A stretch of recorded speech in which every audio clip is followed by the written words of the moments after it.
Welcome. This video is going to focus on saving and loading files, working with multiple sprites, and events and message passing.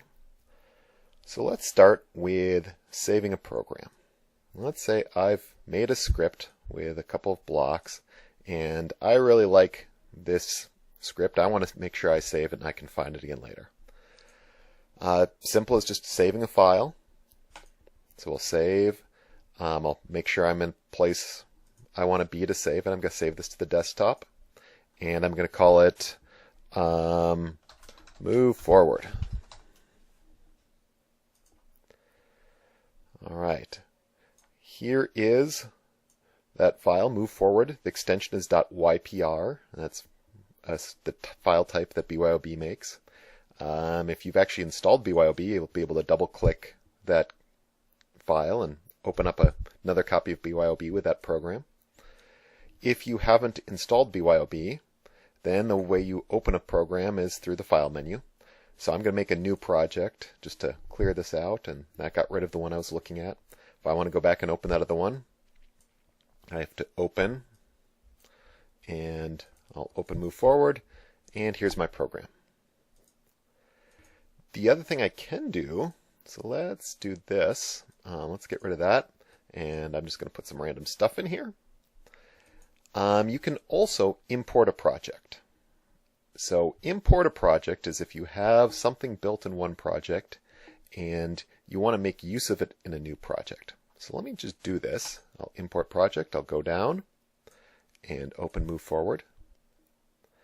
And you can see what it did is it brought in sprite 1 from my other project.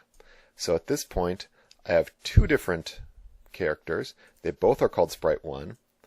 And if I flip back and forth between them, you can see that they have different instructions. So this is the one that has these two instructions.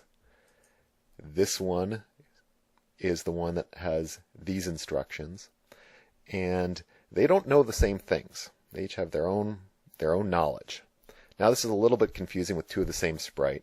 So I'm going to go ahead and get rid of this guy. Delete him. And I'm just going to, let's see, let's put in turn 90 degrees for this character. What I'm going to do is bring in a different sprite. So first of all, sprite 1, sprite 2, that tends to get confusing. So I'm going to give this a better name. Go back to Alonzo, the kind of standard name for this character. And to add another sprite, you can either click the folder icon above the sprites and dig down and find something you like, or you can hit Get a Surprise Sprite. And I got a helicopter. Fine. Once again, you can see that each sprite has its own set of scripts. So I'm going to name this one Hilo, so that if I'm looking at their name in a piece of code, it makes a little bit more sense. So I've got the two different things. And we'll come back to using both of them in a minute. For now, I'm going to focus on Alonzo. So Alonzo, he's got this turn 90 degrees. And everything up till now we've run by clicking on it. That works fine, but oftentimes we'll want different things to trigger a piece of code, to run this in some other circumstance other than me having to click on it. Under the Control tab, these kind of top group are things we can use to trigger a script. You can see that they all have a kind of a curved top that's not going to hook to anything else, but they've got the little notch on the bottom that's going to click into something else. So if I attach this to the turn 90 degrees, it says when Alonzo's clicked, turn him 90. So now every time I click that character, this code is going to run. And it could be anything I want. Right? I could have him turn 90 degrees and move, do whatever I want him to do.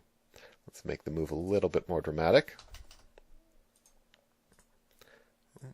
And so now I can run this code by clicking on the character, or I can still run the script by clicking on it. Got kind of both choices. One thing you may notice, if I've got him right on the edge of the screen and I try and have him move, he kind of gets stuck. He can't ever actually move completely off the stage. He just kind of gets stuck on the edge there.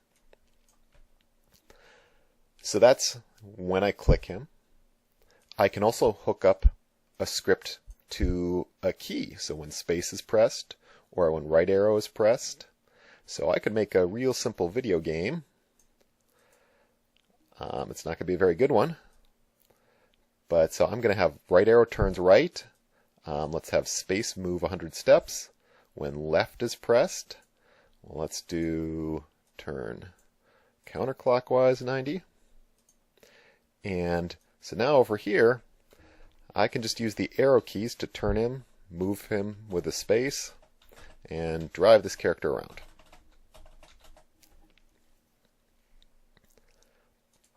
The other option there, the when flag is clicked, this is kind of like the global run signal. So up here we can tell a script to pause, which can be handy sometimes when you're trying to debug something, to stop it in the middle and see what's going on. You can tell scripts to stop if things are going out of control and not stopping. You can stop everything. And the flag, you can see it says start green flag scripts. This is basically kind of our go signal. So when flag is clicked, move 100 steps. Kind of a nice way to think of like the generic run my program button. Now, all this code only works for Alonzo because it's part of his scripts. Let's take some of it, and I want Hilo to do the same, be able to do the same thing. So I'm going to right click when flag is clicked. I'm going to duplicate that and take that copy over to Hilo. And I clicked on him and it dropped the code in on him. So now what we should get is if I click the flag, both characters are going to run their script that's attached to the flag, and both are going to move 100 steps. Now there's no reason they have to have the same exact code. Let's make Hilo be a lot faster than Alonzo. Right, so they can each run different code, but they're both going to run their code when we hit the flag. Last thing I want to do here is to have these two characters interact. So I'm going to have Alonzo kind of run until he bumps into the helicopter. Helicopter will move away, and then Alonzo will say, sorry. So let's start by, I'm going to just shrink everyone down a little bit so there's more room to work with. So something like this. Now one approach I could use would be, let me clear out some of this other stuff, which I'm not going to use. One approach I could use would be just to try and time this by hand. So when the flag is clicked, I'll have Alonzo move, I don't know, that looks, let's call it 120 steps. And then Hilo, I want him to move away, and then I want him, after he moves away, to say something. So under looks, say, oops, hey, watch it, for 2 seconds. All right, and I need him to wait a little while so that he doesn't start moving until Alonzo bumps him. So maybe I could try just putting in a wait. So when I click the flag, Alonzo's script says to just move right away. Hilo's script says to wait 1 second, move 100 steps, and then say, hey, watch it. So let's try it out. Okay, it seemed like he was on top of each other for quite a while. I didn't really like that. So I could go futz with the timing, and maybe I try like 0.8 seconds, and maybe that would work. That's going to get real fiddly real quick, especially if I'm trying to have these characters interact kind of multiple times. So we're going to look at another way we can time the interactions between characters. And that is this last trigger, this last event, when I receive. So I'm going to bring this in. So when I receive, there's a drop down, and right now I don't have anything to pick from. When I receive is going to look for a message. So instead of having Hilo start right away and then wait, I'm going to get rid of both of those, and Hilo is going to wait for a message, and when he receives the message, that's when he's going to do his stuff. So I'm going to go back to Alonzo. He's going to move, and then as soon as he's done moving, I'm going to have him send out a message. And the message he's going to send out is, let's make one up. Now, what I call the message doesn't really matter. It's just going to be for us to keep track of which message is which. So let's call this message bumped Hilo. So he's going to move. He's going to broadcast this message to everyone in the world. Hilo, now that we have this message, he can be listening for this message that, hey, I just bumped you. And then he can run his code and say, hey, watch it. And after he's done his bit, let's use the same trick and have him broadcast a message. So I'll make a new message. And I'll call this message the complaint. Once again, it doesn't really matter other than for us to keep track of. And we'll have Alonzo listen for the complaint. And when he gets the complaint, we can have him say sorry. So let me just click the green flag. Seemed to happen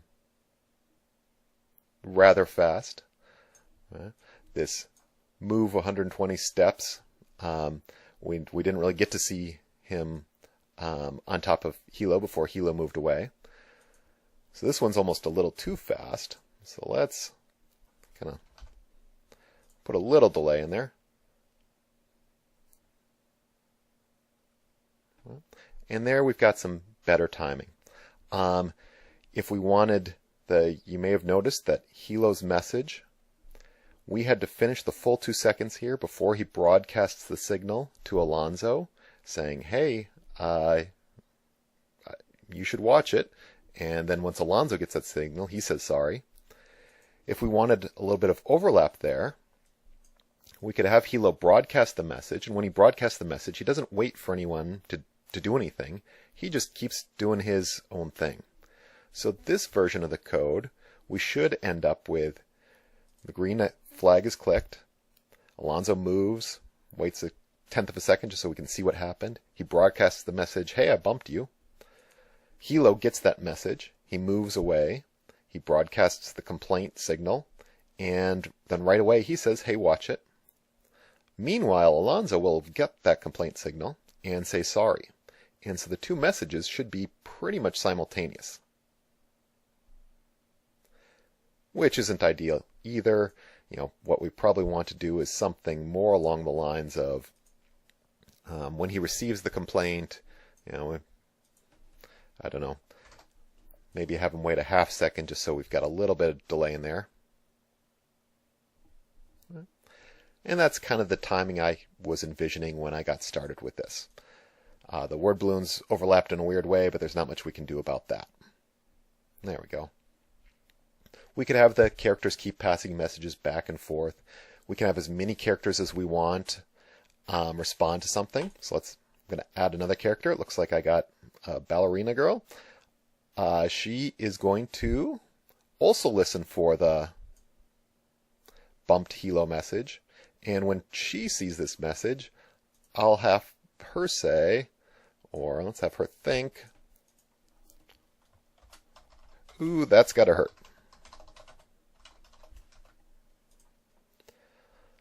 So now when we start the program and Alonzo sends this message, Hilo's going to react to it and the girl should react to it. And so we should have them both do something at the same time. We can have as many characters listening for those messages as we want. We can even use this trick to have a character send messages to itself.